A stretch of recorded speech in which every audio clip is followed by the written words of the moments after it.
All right, ladies and gentlemen, we had a little glitch there. It is Facebook Live, okay? It does happen. All right, today, hey, we are going to make this a September to remember, okay? From the lovely state of California, out in Palm Desert, okay, we have Miss Krista Coyle. Welcome to the show. Oh, look, she's enjoying a book. Oh, hey, Rick.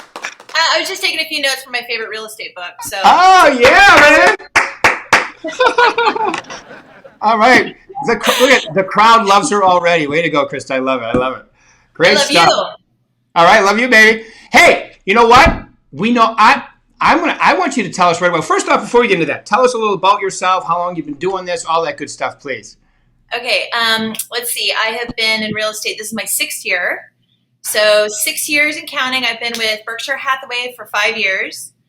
So not knowing anything, I joined another brokerage in the beginning, and then once I kind of figured out and started interviewing other brokerages, I definitely discovered that Berkshire Hathaway is where I want to be. So I've been there for 5 years. Awesome. And I know that ever since you've been here, you've been right up there in transactions. The last time we had a live awards was great seeing you carry home the hardware there. So that's great. You're always in the top 2 of your office as well, and that's a pretty good productive office. So how did you? I mean, it's pretty amazing that you jumped right in and you immediately took off in this business, right? Tell us a little about that. So number 2 right now behind a team, and I am a bit of a one-man wolf pack right now. So, and I always have been.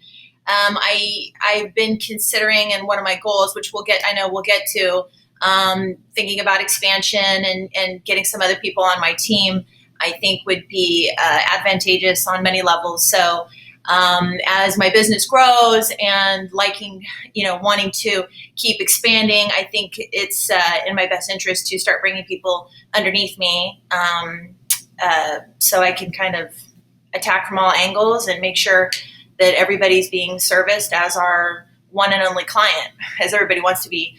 Everybody wants to feel like they're your top and your first client, first priority, which I try to make everybody feel like. But it's getting a little bit more challenging as my business continues to grow. So, Yeah, that's awesome. I love it. And where do you okay, so yeah, absolutely growing. And so I think you'd be perfect at that. I think you'd be an absolute incredible mentor and example for people. Your energy, your enthusiasm. It's obviously you love what you do. It's very transparent. So tell us a little about that. Tell us, why is real estate so, why are you so in love with real estate? So, I've always been intrigued by real estate. I've always loved interior design. Architecture has always been intriguing to me. I feel like I'm a bit of a people's person, and I love relationships. So I love meeting new people and talking and simply being an educator and counselor, and really one of the most important things that most people do in their lifetime. I mean, one of the largest assets for most people is buying a house or selling a house. So it's really important. And from my personal experience before I became a realtor, I know that the process can be very stressful. And I wanted to help people make the process a little bit more smooth and less emotional, and try to facilitate in that manner. So I always try to tell people, let me take on the stress. It's my job. Let me handle the stress of things, just to make the transaction a little bit smoother and try to give them as best experience as possible. That's great. That's such a great description. So you try to be the calming factor in every one of your transactions by making it a little bit more smooth and seamless for them. And that's a great way to put it. I love it. Right. And furthermore, I try to be more of an educator and more of a counselor. I've never seen myself as a salesperson. I don't like to say I'm a salesperson. Yes, we are salespeople, absolutely, 100%. But I try to be more of an educator, and I try to help people and let them make the decision. I try to focus more on the relationship than the end goal of, the dollar figure. I try to focus on my interaction towards the people, towards my relationships, and that's what I focus on, and that's been proven to be successful for me, because these transactions can get a little hairy and very stressful and difficult at times, and I try to guard my my clients from that stress as much as I can and absorb it myself. So yeah. Awesome. I love it. Yeah, it's funny you say that because when I got in, I've been doing this for 36 years. When I got in, I had that description you just gave about it intrigued you, and it's the most important asset. And, they're spending so much money. And that's one of the things I teach in Success Series, as you know, is I tell people not to have commission breath. If you go into the transaction thinking only about the money, it is so transparent. If you go in building relationships and helping them get and educating, like you just mentioned, then like I know that you experienced, repeat, referral, they tell their friends, and it goes right down the line like that, right? Exactly. Yeah. So cool. So go ahead. No, I don't know if you want me to touch on how I got into real estate, if that was... Yes, let's do that. Let's do that. That'd be great. Okay, so just to go back to many moons ago, I went to UC Davis. I grew up in Northern California. I went to UC Davis for college. Went there 2 years, and out of the blue, my story, I'll kind of run over my story real quick. So I actually got scouted out of San Francisco to do a modeling gig. Well, I was working through college, getting student loans and things like this. So I did a modeling gig in San Francisco, got my paycheck, thought, wow, that was a lot of fun. Went back to school, didn't think anything of it. I'm totally a tomboy. I played sports all growing up. So modeling was the farthest thing from my mind. But I thought it was a blessing, and went back to school, didn't think anything of it. 6 weeks later, I got a call. They wanted to send me to New York, the same company. Coming from a small farm town, college town in Northern California, I thought, God, New York City. So I went there for a week. My older brother chaperoned me because my parents said, there's no way, you're 19, there's no way you're going to New York City by yourself for a week. So I got my brother to come with me. And that turned into an 8-year stint in Manhattan, New York, modeling, acting. I ended up doing all the soap operas, commercials, some movies, things like that. Had a total blast, had fun, and just kind of rode the wave. And then I decided it was time to move back to the West Coast. I miss my family. I'm a Cali girl. I want sunshine. I landed in LA. And that didn't last even a year. I was working more than ever in Los Angeles in the industry, which is a very corrupt, very difficult, very, very difficult industry. But I thought, this is not for me. I was really reevaluating what the next step was and what the trajectory of where I wanted my life to go. And I came out to Palm Springs to regroup, reevaluate, do some meditation. I was really getting into yoga, so I got my yoga certification, got my Pilates certification, was hiking a lot, and I ended up getting a job offer at one of the private country clubs. They needed a revitalization and a rejuvenation of their wellness center and their spa, and they thought that I would be a great fit. And I sat there and thought, they want me to manage and build a fitness center and spa. And I thought, I've never managed anybody in my life. Can I do this? Do I want to do this? And I needed a break from modeling, acting, that whole thing. And so I thought, you know what? I'm going to go for it. Los Angeles is not going anywhere. I'm going to try this be in the desert for 3 to 6 months. I'll give it the season, see if I love it. Well, I fell in love with it. I started meeting wonderful members and wonderful people at this private country club. I built a thriving fitness center over 8 years. It was another 8-year stint. And I had 28 service providers underneath me. But I met some wonderful people and while I was there, we started talking about real estate, and I started learning and listening, and discovering how a lot of the people were making money buying and selling real estate. And it was just fun to talk about it. And, so I really got turned on to real estate in that regard. A couple of my good friends were selling real estate out here, and they said, Krista, you should get your license and try the real estate world and see if you like it. So I got my license, and it was over a year, I worked 2 jobs. So knowing I didn't want to leave my wellness director position and just dive into real estate without things happening, things in the pipeline. So I would work from like 7 to 2:30 at the private country club. And then I would race over to the real estate office where I was my first brokerage that I was with. And I was on a team. and I learned the ropes for a year and a half. I worked from like 2:30 to like 7:30 at night. And I just tried to absorb as much as I could. And then once I had my first escrow going and I had some listings, then I gave my notice and I transitioned over to real estate. And I've never looked back, and I absolutely love it. But it was a great decision, and now I'm at Berkshire and couldn't be happier.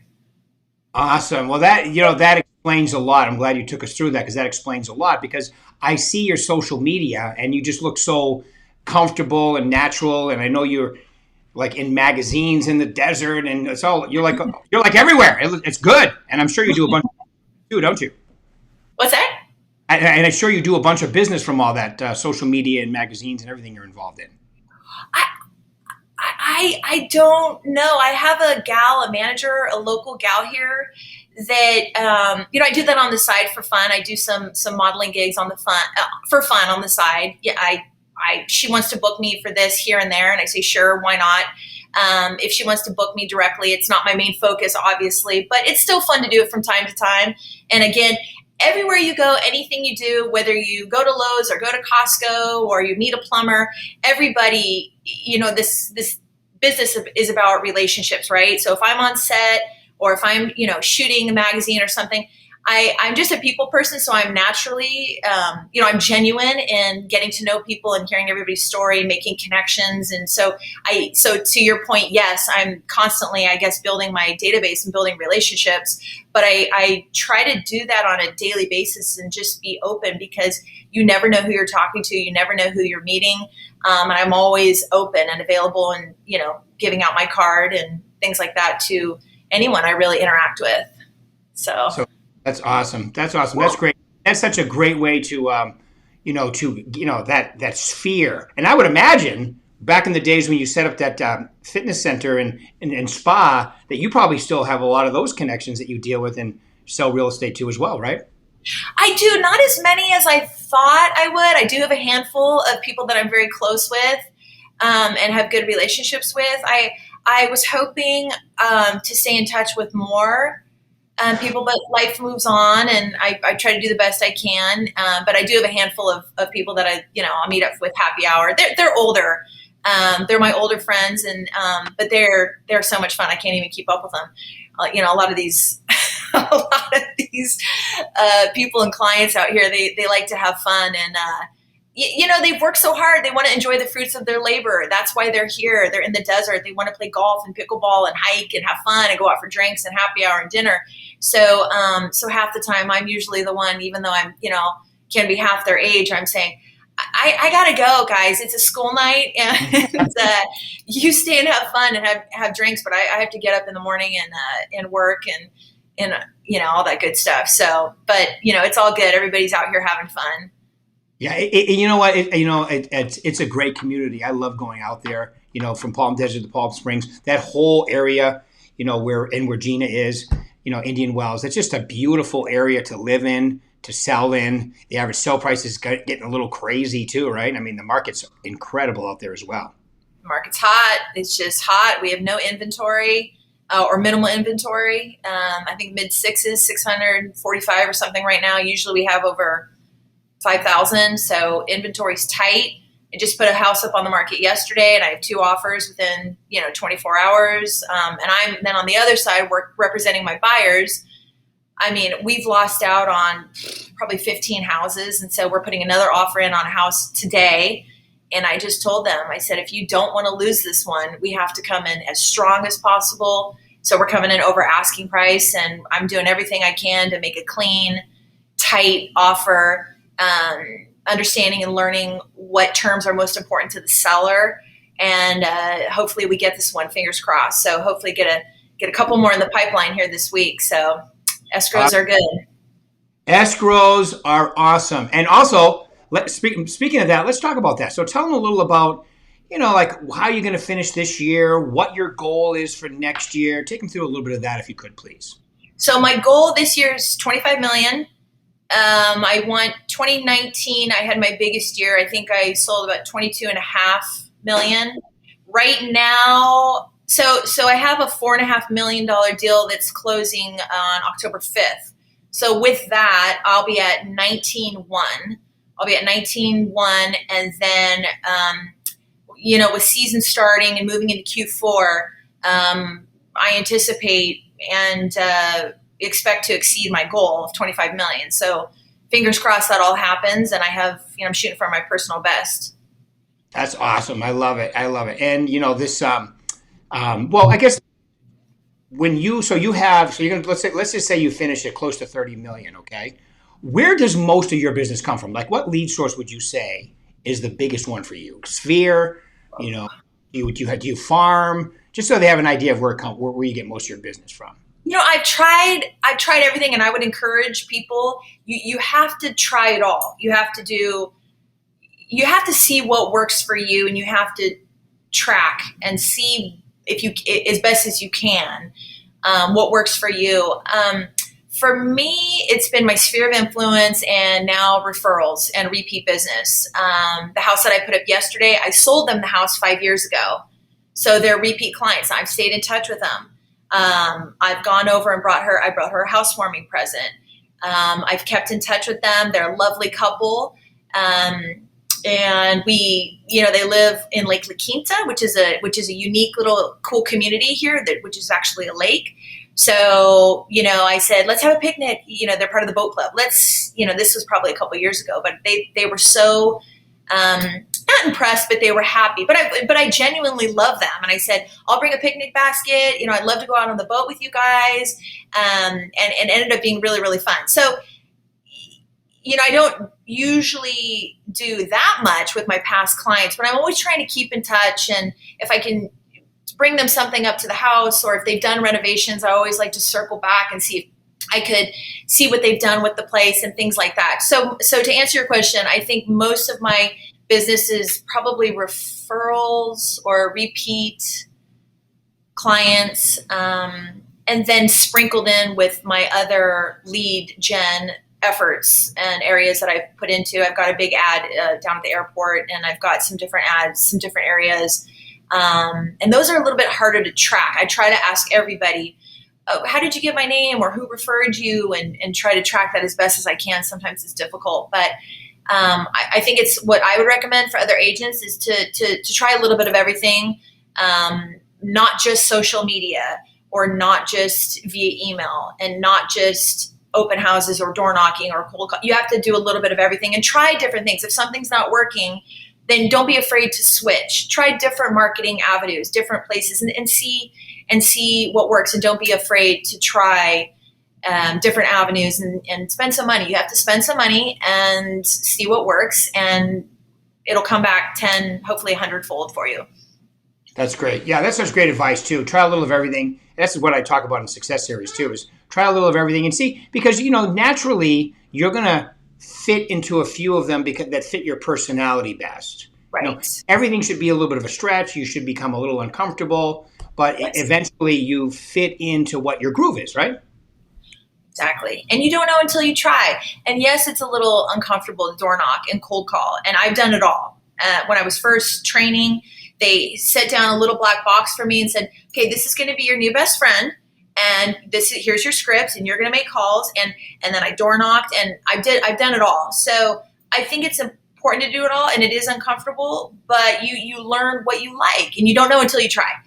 So, and we are salespeople at the end of the day. We are salesmen. So, taking it a step further, I wanted to point out during this interview that people need to know their stuff. When people, I don't know if new agents understand when people say know your numbers, but what that means is if you're going for a listing appointment and you're really excited about it, you need to be prepared.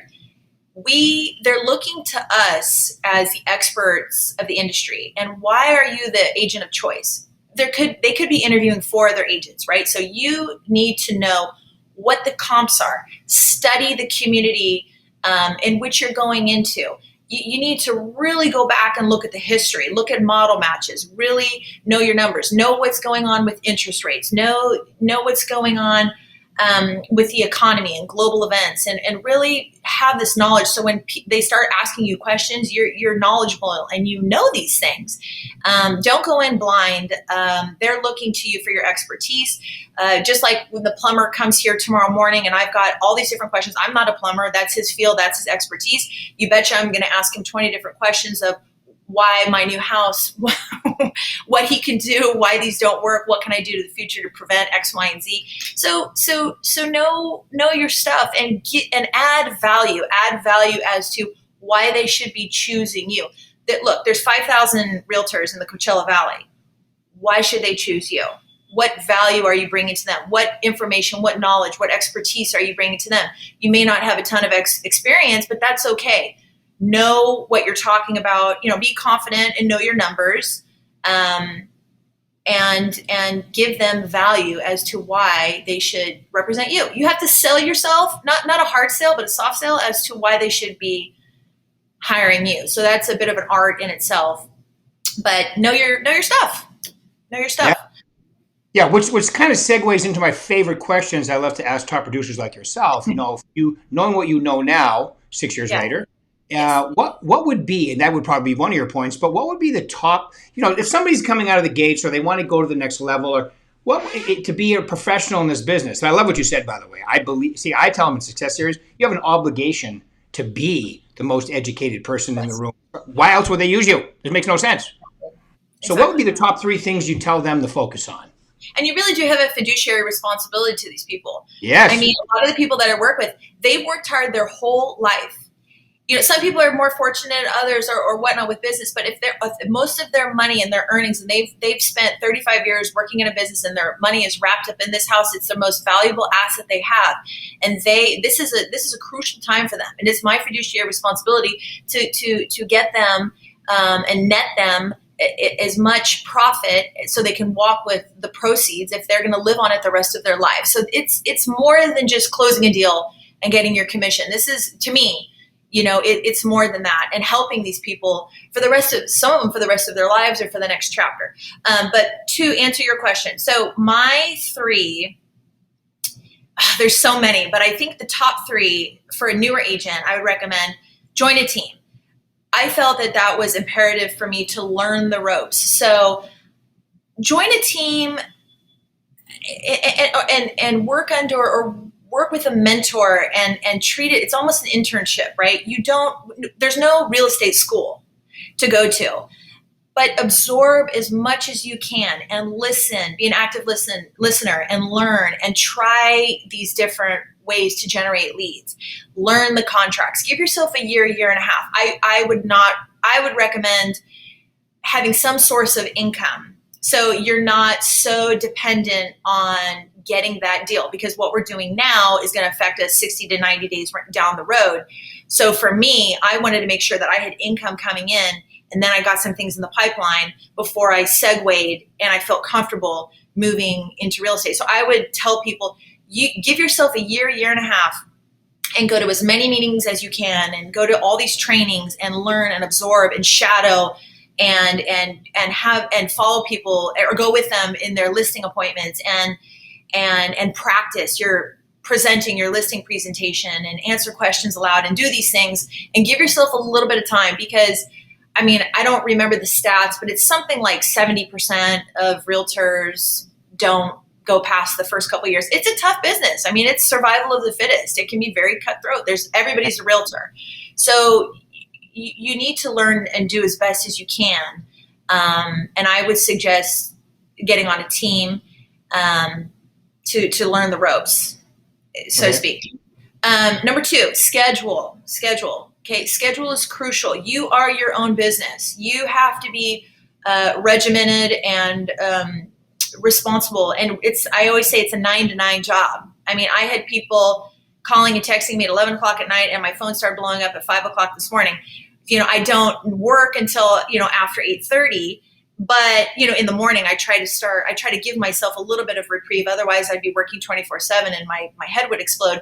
But the schedule is important. So treat it like it's really Monday through Sunday, but you need to time block and and be in the office and commit to yourself what you're doing from 8 to 10 in the morning and 10 to 11, and if you have a lunch, and really time block and commit to your schedule and stay to that schedule. It's very, very important. Otherwise, you can get lost in the shuffle and pulled in 50 directions and hear all the white noise, and you need to stay focused. You need to have your schedule, what works for you, and stay committed to it. Mm-hmm. And with that being said too, Rick, have an action plan. Don't be floating around, and the broker, your managing broker, can help you. Somebody can help you if you're on a team to really follow what your goals are, what your action plan is, and really follow the steps and stay committed to doing that, and give yourself some time, be patient, and things will start falling into place if you are diligent about following that action plan and doing what you need to do every day. Things will start moving and shaking up. So, and that's number 2. So schedule, time block, your action plan. Number 3, I would recommend to not be afraid to have a lead source. Pay for a lead source. It's really hard in the beginning. You don't have any clients. You don't know how do you generate leads, right? Don't be afraid to pay for a lead generation. And you might need to try some different ones to see what works. And don't be afraid to change after a couple months if something's not working, but don't be afraid. You have to pay to generate leads in the beginning, and that's okay. I think people have asked me, what's the best lead generation, or what's the best lead source? And I basically say it's the one you're going to do. It's the one that is the one. It's like when I used to run the fitness center, what's the best exercise, or what's the best exercise? I said, the best exercise is the one you're going to consistently do and you're going to enjoy doing. So see what works for you. Yeah. That's like when people ask me, what's the best time to prospect? I go, yes. No, because, as long as it's between 8 a.m. and 8 p.m., that's the federal law, there's no bad time. Right. Okay. I can give you the most consistent times, which is the morning, but anytime you do it, and same thing with exercise, you're right. The best time to do it is whenever you will. Yes. So those are incredible tips. I really appreciate it. Okay, so we're right at the time here. Any final words you want to leave these wonderful? By the way, this was awesome. Love your energy and enthusiasm, and definitely you could tell you really enjoy your job, which is critically awesome. I do. Hey, I got a sound bite. I love that. Any other tips? Just, I would say, be genuine. Be genuine with people. Don't sell. I don't. The hard sell. People sniff that out and see right through that. Just be honest from the heart. If you know that this house is not the right person, if this is not the right for them, don't sell them on it. So I would always say, just be honest with people. Be a straight shooter. Just be straightforward and just focus on the relationship and try to have fun with it. I mean, don't be so clingy or tight. I mean, people sense that desperation. Just try to have fun with it as best as you can. And this is a grind. I mean, this business is a grind, but try to have fun with it and know that it's 24/7, 7 days a week. Don't get burnt out, but try to have fun with it as best as you can. Yeah. No, I can tell you, and we can tell that you definitely have fun with it. You're all about it. Your energy, your enthusiasm, it's all great. And I'm sure, like when you say you're a people person, that definitely comes through. So I'm sure your customers and clients can feel that, which definitely translates into you doing more business down the road with them as well. So awesome stuff. Well, thank you very much, Krista. You are incredible. Thank you very much for taking out 35 minutes of your morning for us this morning. We really appreciate it. All right. See everybody. Thank you, Rick. I appreciate it. Thanks for having me on. It was a real honor. Thank you. Thank you very much. Appreciate it. Thanks, Krista.